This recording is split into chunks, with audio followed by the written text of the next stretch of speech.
So here, now, if you know anything about Tulsi, if you watch this show, you probably know that she's a veteran. She served 2 tours in Iraq, and she's going to explain to you why what that service, how it informs her opinion on our regime change wars. Now, you realize that every war since, I don't know, World War II has been a complete bullshit war.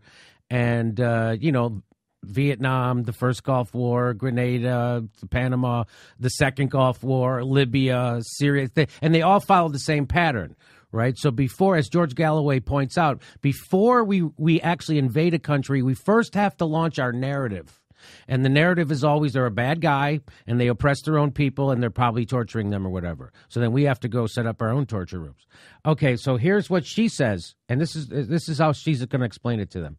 As a soldier, I deployed with our brigade combat team from Hawaii. I volunteered to deploy with them to Iraq in 2005, which was the height of the conflict there. Mm-hmm. I served in a medical unit where every single day I was confronted with, in a heart-wrenching way, the high human cost of war. Very first thing I did every single morning was go down a list of names of every single American casualty, every single service member who'd been injured the day before.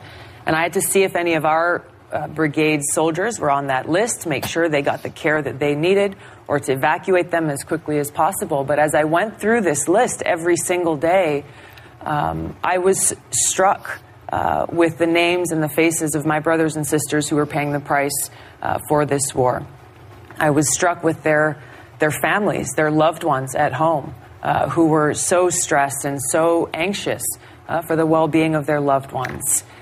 It is those experiences of understanding and knowing firsthand the cost of war, both on our service members, on our veterans, as well as the cost on the people in the countries where we intervene, as well as the trillions of dollars, our taxpayer dollars that are spent on waging these wars, dollars that are sorely needed to address the very real urgent needs of our families, our communities, our neighbors right here at home.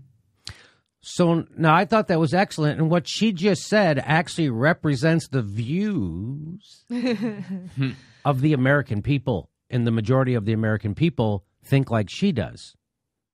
Right? Because the American people aren't as dumb as the other people on this panel with her. They remember the Iraq War. Okay, and she actually served there. So that was pretty good, right? Yeah. So should we not get involved when we see atrocities abroad? We have to understand, looking at Iraq, Libya, and Syria, for example. Can I just stop it really quick? And when this woman says, so should we not get involved when we see atrocities overseas? Can you point to me one success story where we got involved and things worked out better? Afghanistan, Iraq, Vietnam, Libya, Syria, Yemen, Haiti. Where have we, Chile? Where have we intervened where it's worked out better for people? Honduras, El Salvador, Nicaragua. Where has it worked out better when we hire death squads to go genocide people, which is what we do? Where can you point to? So we shouldn't.